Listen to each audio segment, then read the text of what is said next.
very, very dreadfully nervous I had been and am.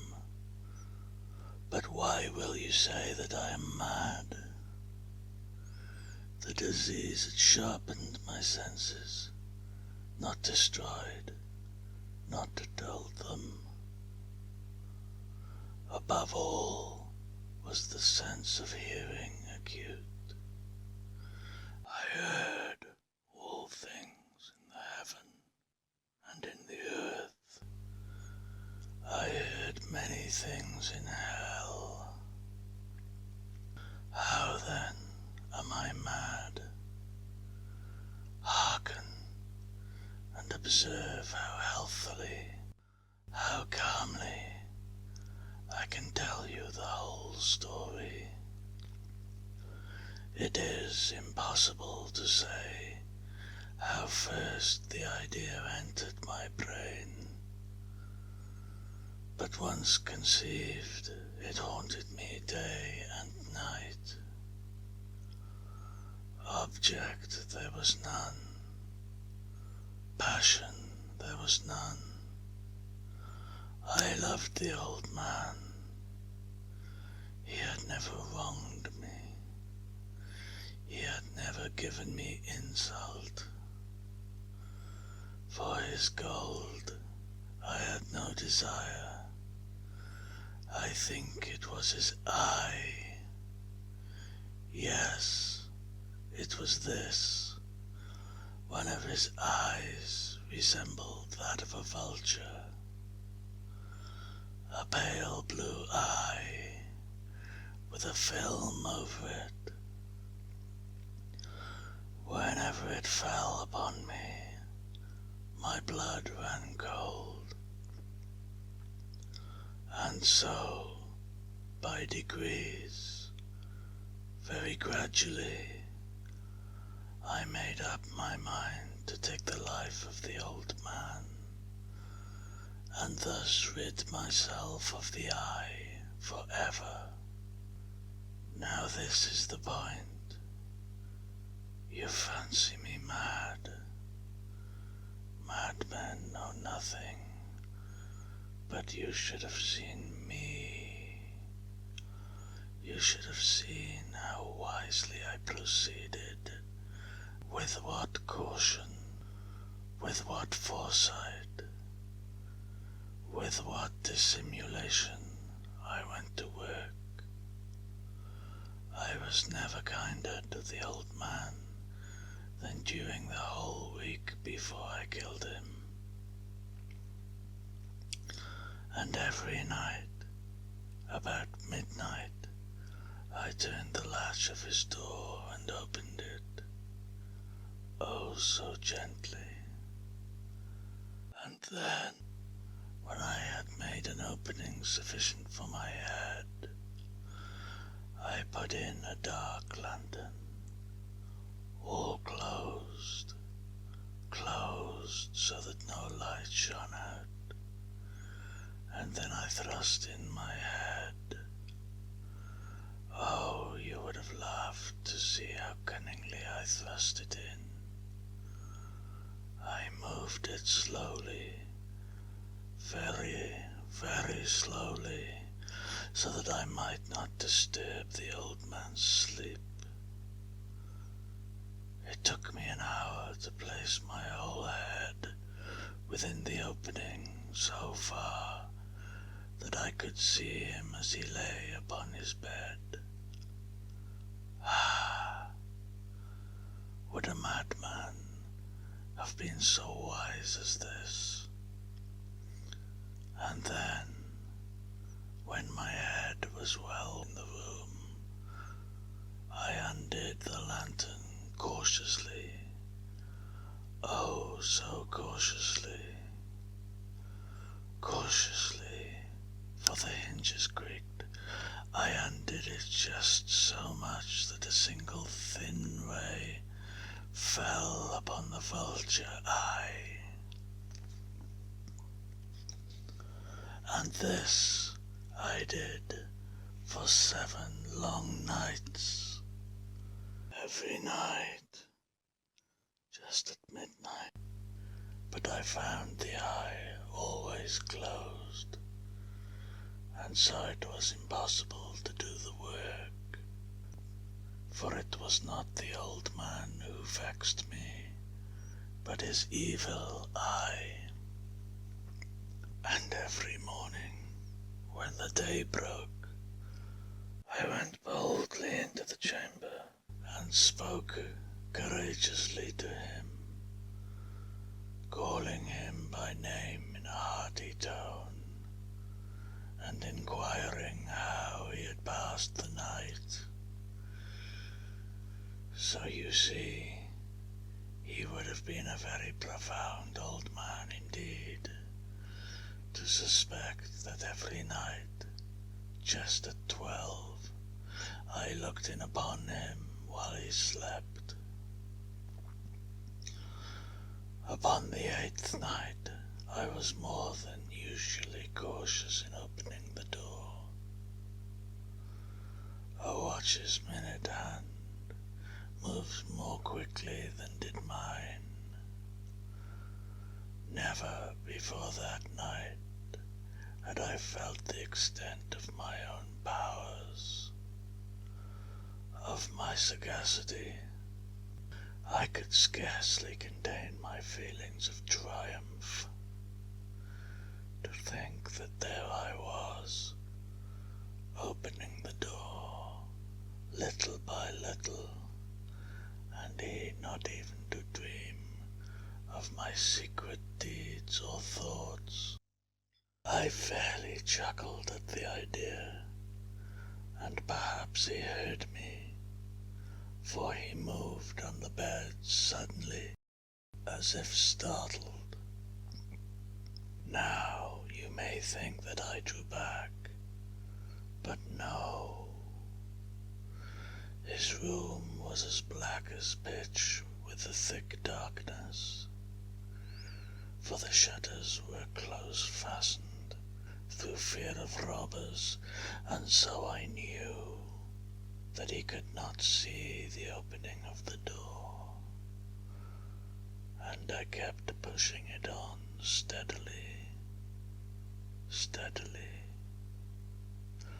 I had my head in and was about to open the lantern when my thumb slipped upon the tin fastening, and the old man sprang up in the bed, crying out, "Who's there?" I kept quite still and said nothing. For a whole hour I did not move a muscle, and in the meantime I did not hear him lie down. He was still sitting up in the bed listening, just as I have done, night after night, hearkening to the death watches in the wall. Presently I heard a slight groan, and I knew it was the groan of mortal terror. It was not a groan of pain or grief. Oh no! It was the low stifled sound that arises from the bottom of the soul when overcharged with awe. I knew the sound well. Many a night, just at midnight, when all the world slept, it has welled up from my own bosom, deepening with its dreadful echo the terrors that distracted me. I say I knew it well. I knew what the old man felt, and pitied him, although I chuckled at heart.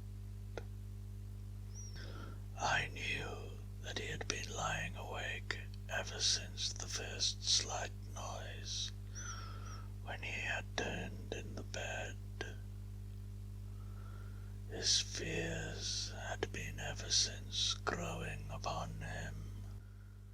He had been trying to fancy them causeless, but could not. He had been saying to himself, "It is nothing but the wind in the chimney. It is only a mouse crossing the floor, or it is merely a cricket which has made a single chirp." Yes, he had been trying to comfort himself with these suppositions, but he had found all in vain. All in vain, because death, in approaching him, had stalked with his black shadow before him and enveloped the victim, and it was the mournful influence of the unperceived shadow that caused him to feel, although he neither saw nor heard, to feel the presence of my head within the room.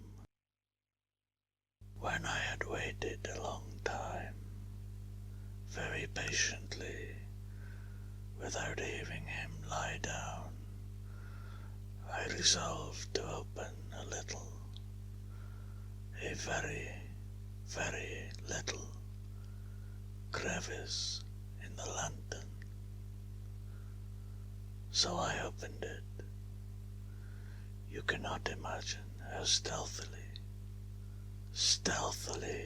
until at length a single dim ray, like the thread of the spider, shot from out the crevice and full upon the vulture-eye.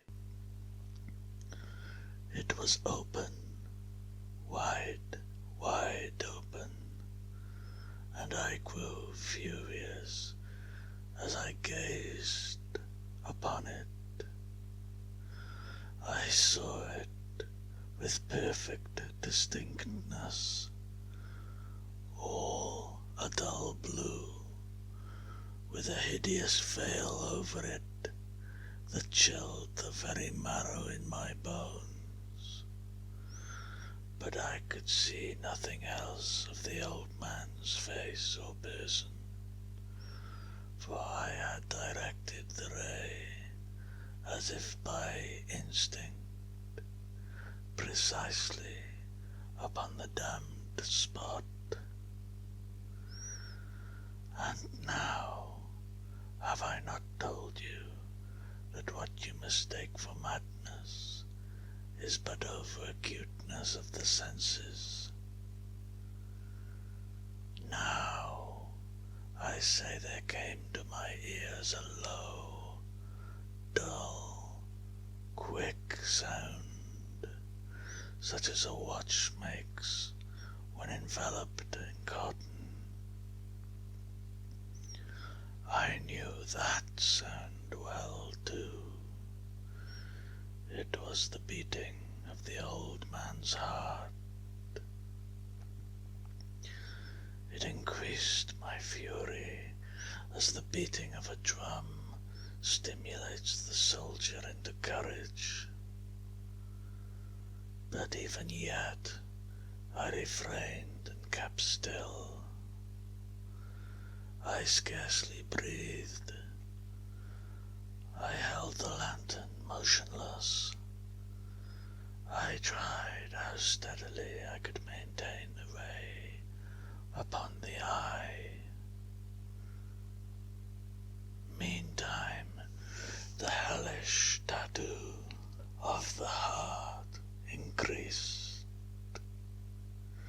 It grew quicker and quicker, and louder every instant. The old man's terror must have been extreme. It grew louder, I say, louder every moment. Do you mark me well? I have told you that I am nervous. So I am. And now, at the dead hour of the night, amid the dreadful silence of that old house, so strange a noise as this excited me to uncontrollable terror. Yet, for some minutes longer, I refrained and stood still, but the beating grew louder, louder. I thought the heart must burst, and now a new anxiety seized me. The sound would be heard by a neighbor. The old man's hour had come. With a loud yell, I threw open the lantern and leapt into the room. He shrieked once only. In an instant I dragged him to the floor and pulled the heavy bed over him. I then smiled gaily to find the deed so far done. But for many minutes the heart beat on with a muffled sound. This, however, did not vex me. It would not be heard through the wall. At length it ceased. The old man was dead. I removed the bed and examined the corpse. Yes, he was stone dead. I placed my hand upon the heart and held it there many minutes. There was no pulsation. He was stone dead. His eye would trouble me no more. If still you think me mad, you will think so no longer when I describe the wise precautions I took for the concealment of the body. The night waned, and I worked hastily, but in silence. First of all, I dismembered the corpse. I cut off the head and the arms and the legs. I then took up 3 planks from the flooring of the chamber and deposited all between the scantlings. I then replaced the boards so cleverly, so cunningly, that no human eye, not even his, could have detected anything wrong. There was nothing to wash out, no stain of any kind, no blood spot whatever. I had been too wary for that. A tub had caught all. Ha ha! When I had made an end of these labours, it was 4 o'clock, still dark as midnight. As the bell sounded the hour, there came a knocking at the street door. I went down to open it with a light heart, for what had I now to fear? There entered 3 men, who introduced themselves with perfect suavity as officers of the police. A shriek had been heard by a neighbor during the night. Suspicion of foul play had been aroused. Information had been lodged at the police office, and they, the officers, had been deputed to search the premises. I smiled, for what had I to fear? I bade the gentleman welcome. The shriek, I said, was my own in a dream.